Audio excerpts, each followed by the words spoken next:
Guys, welcome, and welcome to chapter number 5 of our free advanced copywriting course for marketers. Guys, अगर अभी तक आपने पिछले 4 chapters को देखा नहीं है, then please go and watch it right away. Trust me guys, first time on YouTube, एक ऐसा चैनल है जो आपको कंप्लीट हिंदी लैंग्वेज में आपको कॉपी राइटिंग किस तरह से आप सीख सकते हो और मास्टर गेन कर सकते हो, आपको नॉलेज मिलने वाला है. So guys, without any further do, let's get started. So guys, ये जो चैप्टर है, this chapter is all about आप इमोशंस को कैसे यूज करके अपने मोटिवेट कर सकते हो अपने रीडर्स को. How to use emotions to motivate your readers. Now without any further do, let's get started. Guys, आपको शायद पता होगा, it's a very common fact, we don't buy on emotions. Infosys के फाउंडर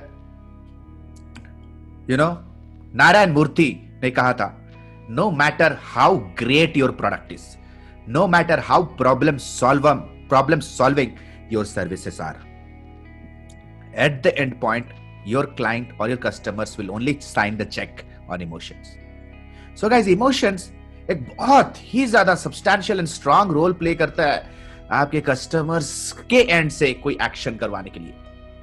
हो सकता है वो कोई call to action button click करवाना, हो सकता है कोई कॉपी को कोई पीडीएफ आपको डाउनलोड करवाना, हो सकता है कोई अपने प्रोडक्ट के ट्रायल में साइन अप करवाना. नो मैटर व्हाट, हमेशा याद रखो गाइस, जैसे कि पिछले वाले चैप्टर में मैंने आपसे डिस्कशन किया था, how to convert features into benefit, जहां पे मैंने इमोशनल बेनिफिट्स के बारे में डिस्कशन किया था.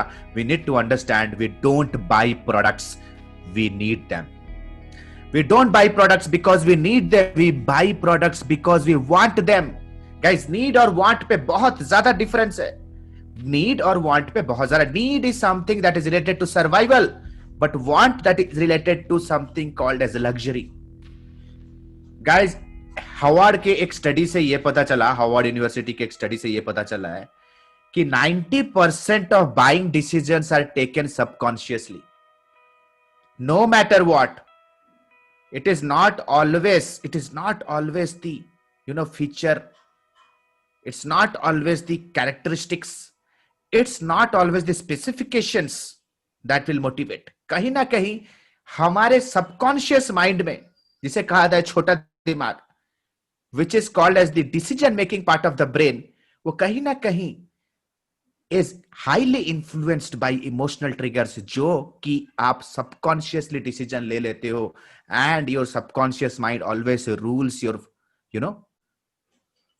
world facing mind, or 90% of buying decisions are taken subconsciously. It is the reason guys, we take loan and we buy a car, जबकि आपको पता है कि the moment the car comes out of the showroom, it depreciates by 40% in its value.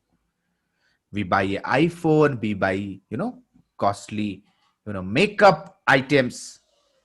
It's not because we need them in our life. It's because we want them. कहीं ना कहीं जो हमारे inner craving को satisfy करती हैं ये products, कहीं ना कहीं हमारे, status goals को meet करती हैं ये product. गाइस, अगर आप ये बैनर देखें, ठीक है, लोरियल का ये हेयर जेल है, right. So guys, you need to understand, अगर आप देखोगे इस हेयर जेल का जो एंटायर जो कैप्शन है, look sharp not tired enough said.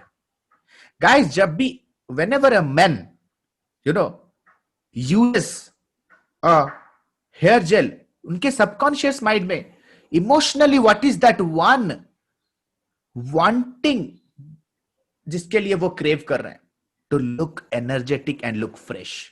अगर ये हेयर जेल का एड होता है, देन कंपनी सिर्फ यही लिख सकती थी कि make your hair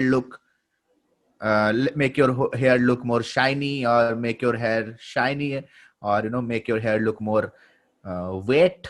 but yes, उन्होंने वर्ड्स यूज किया which is directly related to the subconscious mind of some men. Look sharp not tired. अगर आप ये देखो, okay, this is Tagline from a shampoo company: strong is beautiful.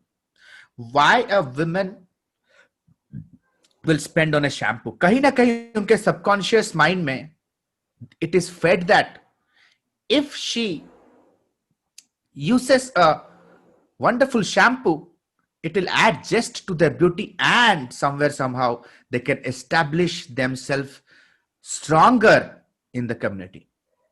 Strong is beautiful. So guys, इस particular chapter का सिर्फ एक ही मकसद है, to make you understand how do you want your reader to feel. How do you want your reader to feel? जब भी कोई आप फेसबुक एड कॉपी बना रहे हो या ईमेल टाइप कर रहे हो या ब्लॉग लिख रहे हो, what is that one emotional trigger that you want to generate in the subconscious mind of your prospect? जो कि सबसे बड़ा क्वेश्चन. बहुत सारे इमोशंस हो सकते हैं, जैसे you want your customers to get inspired, you want your customers to become stress free, you want your customers to to drive their curiosity. कुछ भी हो सकता है, राइट? जैसे फॉर एग्जांपल अगर मैं एक कंप्यूटर एंटीवायरस कंपनी के लिए अगर मैं एक ओपनिंग लाइन लिख रहा हूं अपने एड कॉपी के लिए, तो how it should be? Are you sure vital data in your laptop is protected? Are you sure? So when you start your copy with an enrolling question that is directly related to the fear of your reader, it evokes an action. Chalo, now you know guys how do you want your reader to feel, thus accordingly you have to write your copy to make it happen. तो सबसे पहले आपको वो emotion को पकड़ना है, ठीक है? जैसे फॉर एग्जांपल अगर आप किसी को फ्लैट सेल करना चाहते हो by writing an email, guys, you need to understand, kahin na kahin people purchase a flat in their life or apartment in their life due to peer pressure. kahin na kahin unhe status level pe apne colleague se upar utna hai, no matter if they are paying half of their salary in EMI, but they want to boast and brag for a new flat. Are you understanding? Let us assume आप अपने आपका कोई customer है जो कि startup founder है और startup leader है, और आप क्यूरियोसिटी ड्राइव करना चाहते हो उनके सबकॉन्शियस माइंड के अंदर बाय राइटिंग अ हेडलाइन. तो आपको यूज करना है the phrase do you know that 8 out of 10 startups lose their market due to a bad social presence. Let us assume कि आप सोशल मीडिया मार्केटिंग के services pitch करना चाहते हो टू स्टार्टअप कंपनीज. तो आपका ओपनिंग इस तरह से हो सकता है. It can be your Facebook ad copy, LinkedIn ad copy और your social media post. Let us assume कि आप किसी के यूट्यूब मैनेजमेंट के सर्विसेज या तो पैसिव इनकम जनरेशन कोर्सेज के लिए, मेक मनी ऑनलाइन कोर्सेज के लिए कुछ प्रमोशन आप करना चाहते हो, and you want your readers to get inspired. When you want people to get inspired for achieving a future, एक फ्यूचर को अचीव करने के लिए जब अपने रीडर को इंस्पायर करना चाहते हो, then use the word imagine yourself. आपको अपने कॉपी के अंदर you have to paint the future they want to see in their life. Imagine yourself in a holiday riding with your spouse while your YouTube channel makes money for you. Are you with me guys on this? So guys, अगर आप inspire करना चाहते हो लोगों को तो use करो imagine. Curiosity drive करना चाहते हो लोगों के सबकॉन्शियस माइंड में, इमोशंस, क्यूरियोसिटी इमोशंस ड्राइव करना चाहते हो, then make sure that you use the phrase do you know. अगर आप अनसेटल्ड फील कराना चाहते हो, ठीक है, जैसे आप जॉब कंसल्टेंसी सर्विसेज के बिहाफ में कॉपी लिख रहे हो, या कैपेबिलिटी डेवलपमेंट ट्रेनिंग प्रोग्राम है आपका, या एम्प्लॉयबिलिटी कोई ट्रेनिंग प्रोग्राम है, या प्रोफेशनल ट्रेनिंग प्रोग्राम प्रोवाइड कराते हो, and you want to target people those who are doubtful about their career, you want them to feel unsettled, तो उन्हें एक कंडीशन दो. व्हाट इफ हमेशा अगर आपके रीडर का जो बाइंग मोटिवेशन है it is related to uncertainty, तो आप यूज करो व्हाट इफ। तो एक ऐसा व्हाट इफ फ्यूचर पेंट करना है, what if you lose your job in middle of all your liabilities, what if use करो यहां पे। सो गाइज, आपके वर्ड्स में इतना पावर होना चाहिए कि वो इमीडिएटली कुछ इमोशंस ट्रिगर कर दे आपके रीडर के सबकॉन्शियस माइंड में। चलो क्विकली एक एक्टिविटी करते हैं गाइस। जैसे कि आपको पता है कि मेरे सारे लेसन्स और चैप्टर्स के अंदर मैंने कुछ एक्टिविटी तो देता ही हूं, ठीक है। Let us go and do an activity. Late us assume कि आप एक फोटोग्राफी साइट के लिए कॉपी लिख रहे हो and you'd like to encourage users to upload their self clicked photos, जैसे कि शटरस्टॉक, पिक्सेल्स, इस तरह के वेबसाइट्स के बिहाफ से आप कॉपी लिखना है और प्रमोट करना है उस पर्टिकुलर एड कॉपी को, ताकि लोग आ सके, आए इंस्पायर्ड होकर अपने पिक्चर्स को अपलोड करें।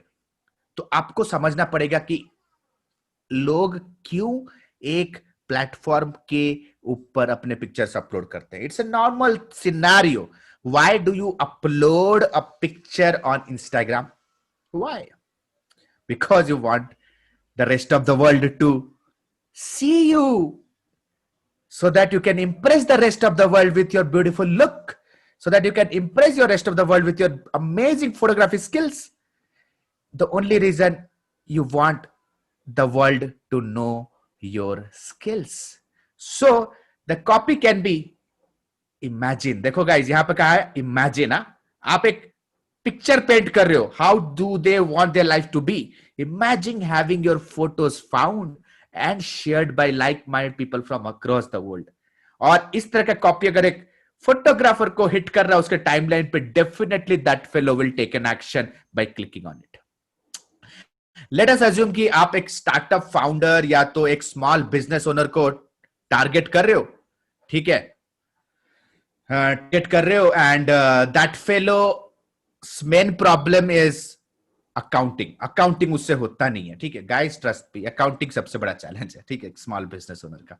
सो how the copy can be. So ये कंपनी है प्रॉफिट बुक्स, उनके एड कॉपी से मैंने लिया, उनके लैंडिंग पेज से मैंने लिया है, ठीक है. यहां पे लिख रहे हैं profit books help you to stay on top of the finances without any accounting knowledge. Without any accounting knowledge guys, without any accounting knowledge. तो ये एक और एक शानदार एग्जांपल हो गया, without any accounting knowledge. Guys, life में सबसे बड़ा प्रॉब्लम होता है, यू नो, द ऑब्स्टकल जिसके साथ आप अभी भी जी रहे हो. लाइफ में सबसे बड़ा प्रॉब्लम क्या होता है? एक ऐसा हर्डल जिसके साथ आप अभी जी रहे हो या तो जिसके साथ आप अभी काम कर रहे हो, राइट. एक स्टार्टअप फाउंडर का सबसे बड़ा हर्डल क्या है? अकाउंटिंग नॉलेज, ठीक है. तो अगर हम कॉपी में डाल देते हैं something you can do without the main problem, which is the accounting knowledge, immediately it evokes attention. So guys, आशा करता हूं कि आपको ये ट्यूटोरियल अच्छा लगा होगा. Guys, trust me guys, you can follow me on Instagram. मैं चाहता हूं कि आप लोग मेरे को Instagram पे भी फॉलो करो, alok_bhartia. Instagram के ऊपर मैं बहुत सारे लाइव सेशंस कर रहा हूं अभी, copywriting, freelancing, building digital agencies के ऊपर. You can follow me on Instagram if you are really serious to be a professional digital marketer. आशा करता हूं कि आपको ये ट्यूटोरियल अच्छा लगा. So this is Alok Bhartia signing out for now. Have a nice day. Bye bye. Thanks a lot.